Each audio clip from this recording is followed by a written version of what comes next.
Thrips और white fly ये ऐसे कीटक है जो फसलों में वायरस फैलाने का भी काम करते हैं और एक बार फसलों में वायरस हो जाती है तो पूरी फसल बर्बाद हो जाती है। तो दोस्तों आज हम जानेंगे कि थ्रिप्स होती क्या है, इसकी पहचान कैसे करें और थ्रिप्स कब हो सकता है।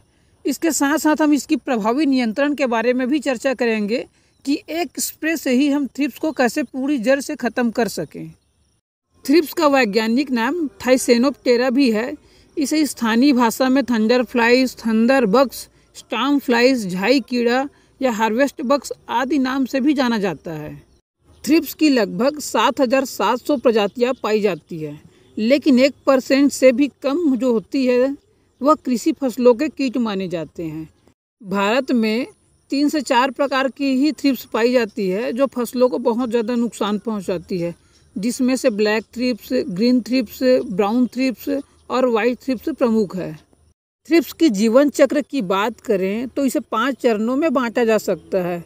सबसे पहले स्टेज की बात करें तो अंडा आता है, अंडा के बाद लार्वा, लार्वा के बाद प्रीप्यूपा, प्रीप्यूपा के बाद प्यूपा और फिर वयस्क कीट। अंडा से लार्वा बनने में 4 से 5 दिनों का समय लगता है। लार्वा से प्रीप्यूपा बनने में 5 से 6 दिनों का समय लगता है। प्यूपा से वयस्क कीट बनने में 6 से 7 दिनों का समय लगता है। वैसे तो थ्रिप्स की जीवन चक्र की टोटल दिनों की बात करें तो 30 दिनों तक यह जीवित रह सकते हैं। थ्रिप्स का अटैक होने पर शुरुआती 15 दिनों में इसका नियंत्रण आवश्यक हो जाता है। इस समय थ्रिप्स को आसानी से नियंत्रण भी किया जा सकता है, लेकिन जब थ्रिप्स वयस्क हो जाए या 20 से 25 दिन की अवस्था में आ जाए तो थ्रिप्स का नियंत्रण बहुत ही मुश्किल हो जाता है और बहुत ही महंगी हो जाती है, क्योंकि थ्रिप्स में महंगी महंगी दवाइयों का स्प्रे करना पड़ता है, तब जाके इसमें नियंत्रण 70 से 80% तक ही हो सकता है। थ्रिप्स की पहचान की बात करें तो यह जो थ्रिप्स होती है पौधों की कोमल कोमल पत्तियों में ही अधिक होती है। इससे पत्तियां जो होती है नाव की तरह मुड़ी हुई होती है और सिकुड़ी हुई होती है। इसमें पत्तियां हमेशा ऊपर की तरफ ही मुड़ी हुई दिखाई देती है। इसका कारण ये है कि जो थ्रिप्स होती है पौधों की कोमल कोमल कोशिकाओं का रस चूस लेती है, जिससे पत्तियां ऊपर की तरह मुड़ जाती है। पत्तियों पर हल्की हल्की चांदी के रंग का या काला रंग का हल्का हल्का धब्बा दिखाई देता है, क्योंकि थ्रिप्स होती है वो अपना मल पत्तियों पर ही करता है, जिससे ये स्पॉट बन जाते हैं। थ्रिप्स का कंट्रोल सही समय पर नहीं होने से यह वायरस में रूपांतरित हो जाता है, जिससे वायरस होने से पौधे छोटे रह जाते हैं, फल फूल की संख्या बहुत कम हो जाती है, पत्तियां पीली पड़ जाती है, जिससे पौधे फोटोसिंथेसिस की जो क्रिया होती है उसको नहीं कर पाती है, जिससे पौधे का विकास पूर्णतः रुक जाता है और पौधे बीमार दिखाई देते हैं। इसीलिए फसलों का निरीक्षण करना बहुत ही आवश्यक है, क्योंकि इसी से पता चलता है कि हमारे खेत में कौन सी समस्या है, कौन सी बीमारियां हैं। जैसे ही आपको खेत में थ्रिप्स दिखाई दे आप इसका नियंत्रण आसानी से कर सकते हैं। थ्रिप्स की शुरुआत हमेशा पौधों की नई नई पत्तियों से ही होती है, क्योंकि नई पत्तियां मुलायम होती है, जिससे कीटकों को रस चूसने में आसानी होती है। इसका अटैक नई नई पत्तियों के अलावा फूल और जो शुरुआती अवस्था के फल होते हैं उस पर भी देखने को मिलते हैं, जिससे फल और फूल झड़ जाते हैं। थ्रिप्स 2 मिलीमीटर से भी छोटा होता है, इसीलिए हम इसे साधारण आंखों से नहीं देख पाते हैं। फॉर्म पर थ्रिप्स लगा है कि नहीं लगा है, इसे चेक करने के लिए आप अपने फॉर्म पर पीले और नीले रंग का चिपचिपा काट का भी इस्तेमाल कर सकते हैं। पीला और नीला रंग थ्रिप्स को अपनी ओर बहुत ज़्यादा आकर्षित करता है, जिससे यह उस पर आकर बैठ जाते हैं और चिपक जाते हैं, जिससे आप थ्रिप्स की पहचान कर सकते हैं। अगर आपके पास पीले और नीले रंग का कार्डबोर्ड नहीं है तो आप अपने मोबाइल फ़ोन के कैमरे से पत्तियों को जूम करके देखने से उसके जो स्पॉट होते हैं वो नज़र आ जाते हैं, जिससे आप अंदाज़ा लगा सकते हैं कि आपके फॉर्म पर थ्रिप्स लगा है कि नहीं लगा है। थ्रिप्स का सबसे ज़्यादा अटैक मिर्ची, टमाटर, शिमला मिर्च, करेला, प्याज, आम, लहसुन, खीरा ऐसी फसलों पर बहुत ज़्यादा लगती है।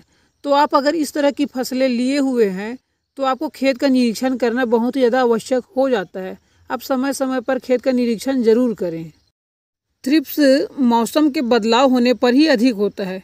गर्मी से बरसात, बरसात से ठंड या फिर मौसम जब भी खराब हो तो थ्रिप्स की शिकायत हमेशा देखने को मिलती है। उमस वाली मौसम में ही थ्रिप्स ज़्यादा होती है।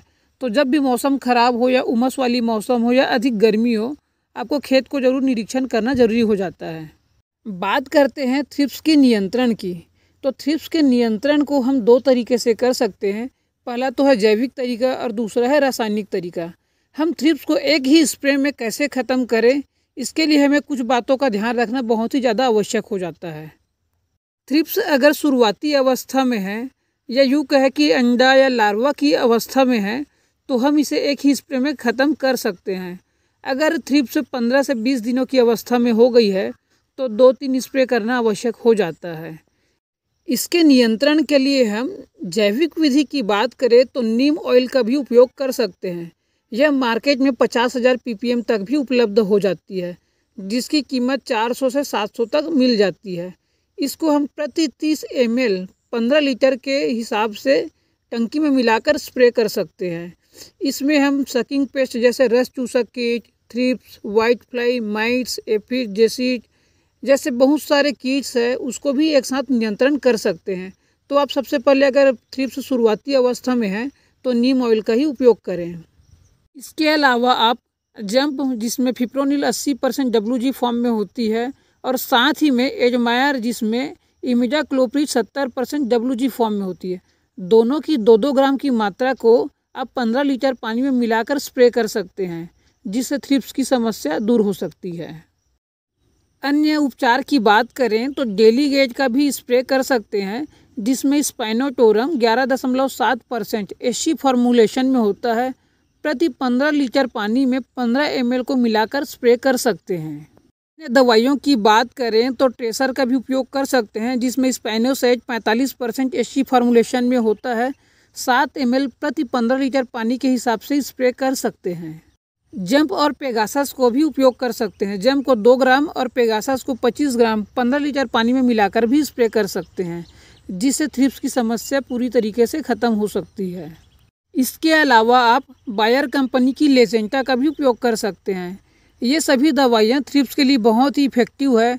आप इसमें किसी का भी चयन कर सकते हैं और थ्रिप्स से अपने फसल को बचा सकते हैं। इसके अलावा आप बेहतर परिणाम के लिए कॉन्टेक्टिसाइड का भी उपयोग कर सकते हैं, जिसे हम ओविपोसाइटर भी कह सकते हैं। ओविपोसाइटर का मतलब ये होता है जो पत्तियों में अंडे होते हैं उसे पूरी तरीके से नष्ट कर सकता है।